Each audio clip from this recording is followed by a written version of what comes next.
Mambo vipi? Ni Alex tena na nakuletea video ya pili which is prepare work drawings part 2. I said I will be breaking this into parts because work drawings is a very enormous field. Kuna vitu mingi sana za electrical field zenye zinafaa kuonyeshwa jinsi ya kuzinstall. So this part we are majorly covering on the second part of the drawings, and this one will be the wiring diagram, which is now the second part after the layout diagram.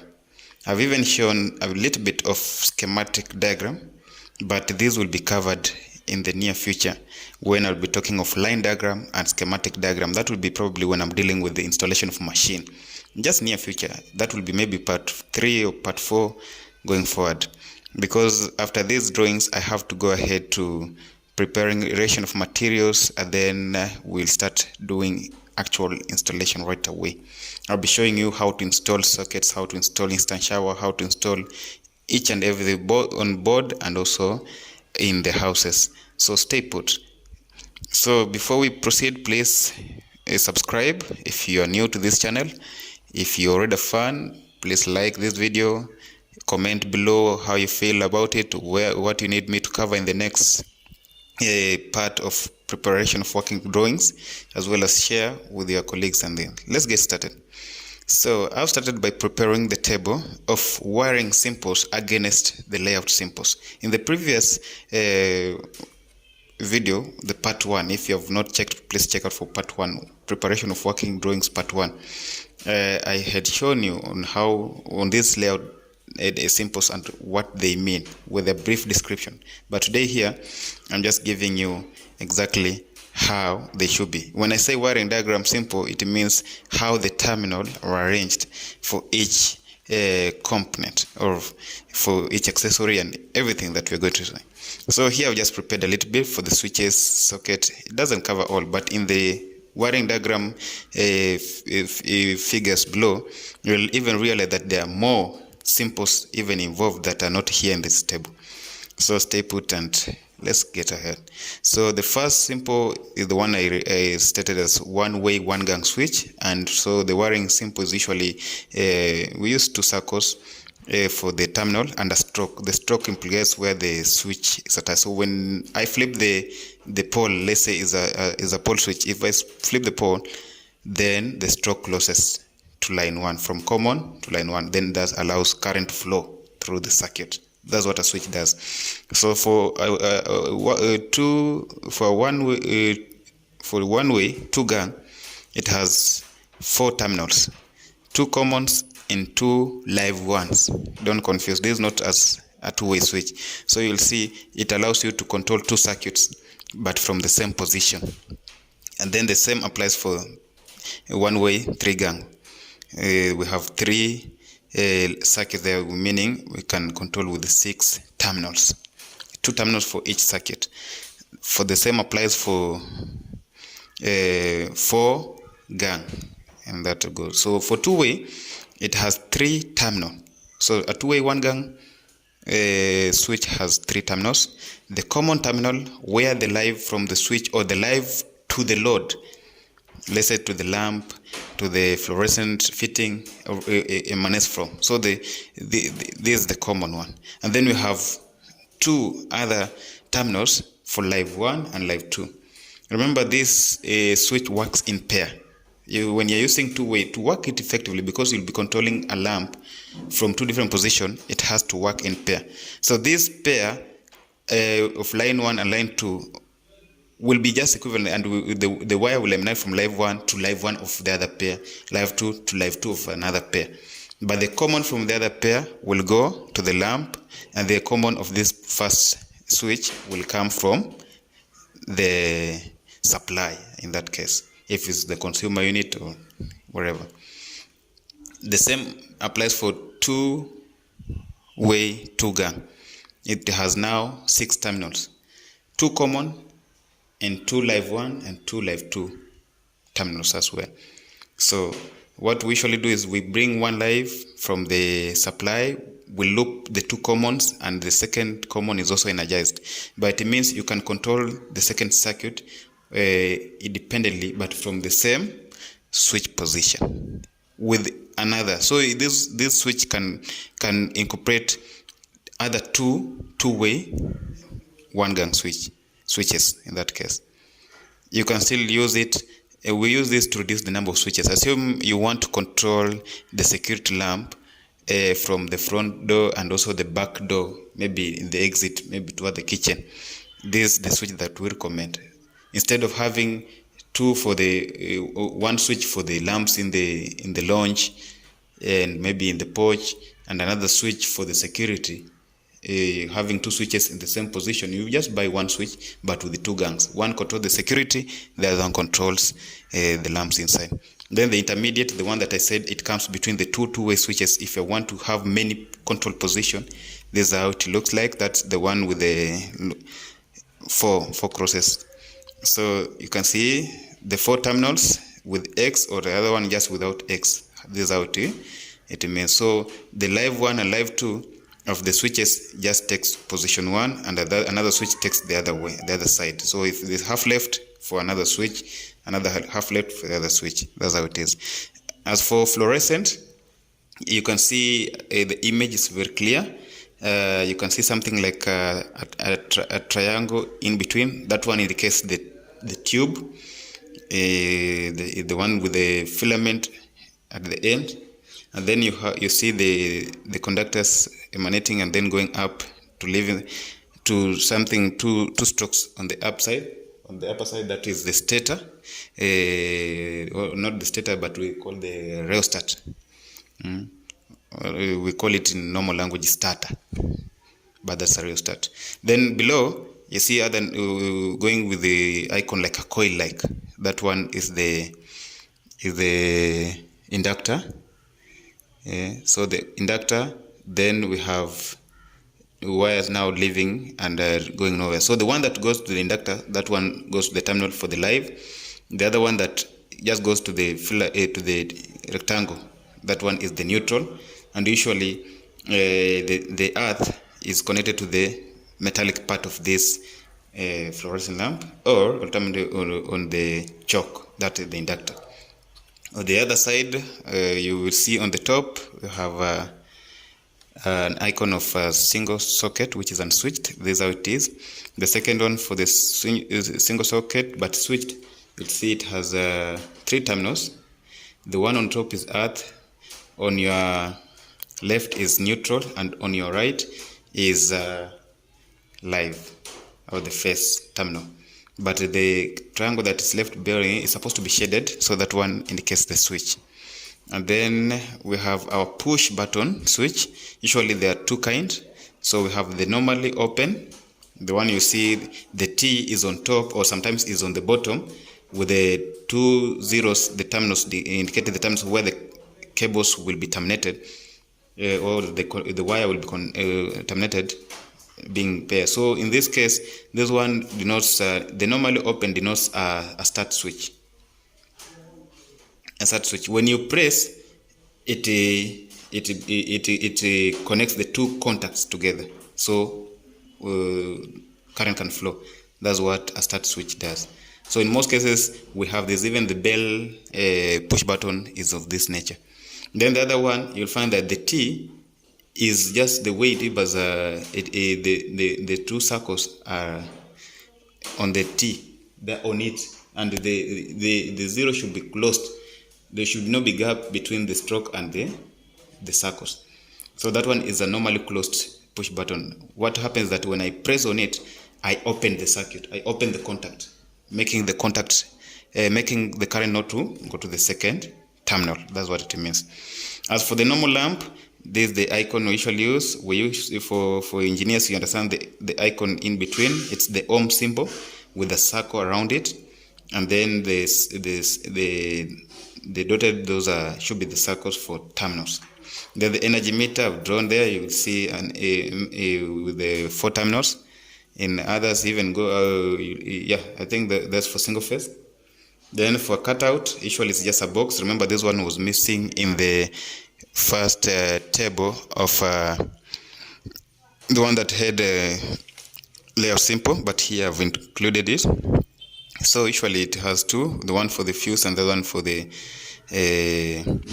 fuse but with an 8. So the one with which looks like an 8, that one is for the face, and the one that looks just a drum with 2 circles on top, or cylinder, that one is for the neutral. As well as you can see now a consumer unit fully opened, and that's how it is.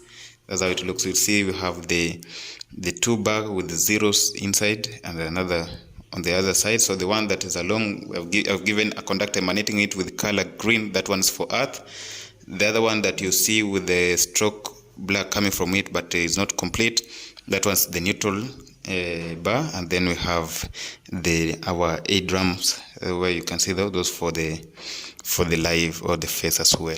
So this is how it is if I explain. But now when you be looking at the diagrams, this is how it should be. So for this one in this case is just 3 single switched socket outlets connected in radial. When I say in radial, I'll be showing you on how to connect it. In radial, it means that the moment I connect from the consumer unit to the last socket, there's no return conductor to the consumer unit. So this usually, what does this mean? Is that the socket, if the second socket damages, or maybe let's say the cable that I looped from the second socket maybe accidentally breaks, and in that case it means the second and the third socket won't function. Only the first socket will be functioning. But if it was in a ring, which I'll show you in this next diagram, it means the second socket is only the one that will not function, but the third and even another one connected there will continue functioning normally. That's the advantage of connecting in ring other than connecting radial. But also the radial has advantage because it is economical. You're not going to spend a lot of money buying more conductors. That's what it means. So this is what it means. So this one is a communication. The same way I'm showing you that the 3 sockets are connected from a consumer unit, and this is the wiring diagram. As you can see, this is how you're going to install the system. You're having 3 wires. The first wire, the one with green, is going to connect all the earth terminals together. The other wire, which is coming from the drum, the one I've said, the first line, will go and connect all the lives together. And then the other one that is coming from the neutral block, connecting all the neutral terminals on the socket together. And that one is radial connection. I'll be showing you with actual components soon. Then quickly, let's see at this one, another. This now is the ring, the one I've said, the ring. So you can see the diagram has changed a little bit. I brought another line from this point, but in this case, before they enter the consumer unit simple, they join together. Because if I happen to let the 2 wire emanate from the consumer, it means these are 2 different circuits. It means they are going to have different fuses or different circuit breakers if they are single pole in this case. But in this case, it means that all these 2 wires are going to be connected on the same single pole circuit breaker. That's what ring installation means. And you can see, so the earth wire, the green one, coming then towards the end, the last, which is the 4th socket outlet switched, going back again to the consumer unit, the same terminal where the first terminal, the first conductor emanated from. The same applies for the neutral as well as for the face line or the live wire. So that's how it is. Let's quickly check the other one. So here I'm having this layout, and this layout for this case, because this is a house, whatever I'm going to give next is not a wiring diagram but a schematic diagram. That's a schematic diagram. It doesn't mean necessarily that this will be the position of this component in actual installation, but that's how the components are actually connected one to one another. That's what schematic diagram. I thought that's how we explained in the first video or the first part of preparation of working drawings. So for the second, where I'm using two-way switches to control the lamp from 2 different positions, this is how it will be. So you can see the first one with the one-way switch, just 2 circles with an open stroke, and this one we have 3 circles, the common being connected to the live and the other common being connected to the bulb. And then we have 2 circles for live 1 and live 2 connected directly through the aid of strappers, as you can see. So that's how it is. And then now I've advanced to even giving this diagram. This diagram I had shared in the other one. So this is the wiring diagram. You can see how it is. If I have to open each circuit and showing you the wiring diagram, it means you know now the number of cables that are likely to pass through. So this one helps us, especially the electricians and technicians and engineers, to know in a given conduit or in a given trunking or in a given cable tray, those enclosures, that certain number of cables are going to pass through. So it helps in sizing of conduit. It also helps in during drawing of cables, because you are drawing of cables before you do the jointing as well as the termination. So it helps you to know. So if you have to pass, let's say, 3 cables, in this case the live, the neutral and the earth cable, then you are likely to plan well, because you'll know and you'll make sure that the cable that goes through the conduit are of the same color code and are of same. So that's what it is. So take your time well, pause the video, look through it again. Whenever you see any place that you don't understand, please comment below. I'll be explaining. I read your comment. I usually answer your comments. So don't be a boring trainee. Be a good viewer. Comment, like, let's engage. This is how it is. So the next one is the belt circuit. Remember the first layout diagram I had shared in the first video. So I'm just giving you the open wiring diagram. So if you had seen the first video, and even if you're seeing this video, you don't need to go back and see it. Otherwise you'll need to interpret the symbols, then you need the video. So here you can see the consumer unit with the bell transformer with the 3 push buttons controlling bell A and bell 2, those 12-volt belts. So we have 12-volt belt, and that's why we need a bell transformer to step down the voltage to your phase voltage to let's say 12 in this case. That's why we need a bell transformer in between before the push button switch. So this is the open diagram you can see. So from the consumer unit, you make sure that we have the earth, the neutral, the live. That's what you need to ensure. So in this case, you look consumer looking differently, but wherever how to make sure that it has all the 3 blocks: the earth block, the neutral, and the live. So the live and the neutral goes through the transformer, but the earth now connects the live part of the bell transformer. But from the transformer, since now we are dealing with DC, then in that case we just need a positive and negative. That's why we need the red and the black. So in that case, that is one, the neutral will just go direct to the bell indicator board. The bell indicator board shows you that which bell is actually ringing, and maybe if bell A is bell 1 is being controlled by push button A, that means if push button A is maybe the front door, then you see on the indicator in your launch that it's actually A that's ringing, then you're likely to attend to a guest in the front door. If B is for the back door, then you're likely to attend to the guest in the back door. That's how it is. That's what the importance of bell indicator. Otherwise, the bell can be controlled directly with the push buttons. That's how it means. So quickly check about it. You can see the wiring symbol of bell indicator. I've also added you another one. In this case, you'll see this one is a bell circuit with now additional 240 bell or alarm with this switch. So 3 push buttons, but look at the bell. I've added another one, but in this case we have the third one. The third bell only operates on 240 volt. So if you have to do, then you have to understand that the wiring diagram or the wiring, the power for the third bell won't have to go through the bell transformer, because the 12 bell transformer only gives the output of the bell transformer, in this case is 12 volts. So you need 240. So I'll take my power just before the transformer. That's why you can see in the wiring diagram 2, the figure 2 in this diagram, is that I'm taking the neutral and the live just before the bell transformer. So that's what is happening to ensure that wherever reaches at the bell is 240. And of course, remember 240 is in some countries. In other countries, it might be 220, 230, depending with your national grid system. So that's what it means.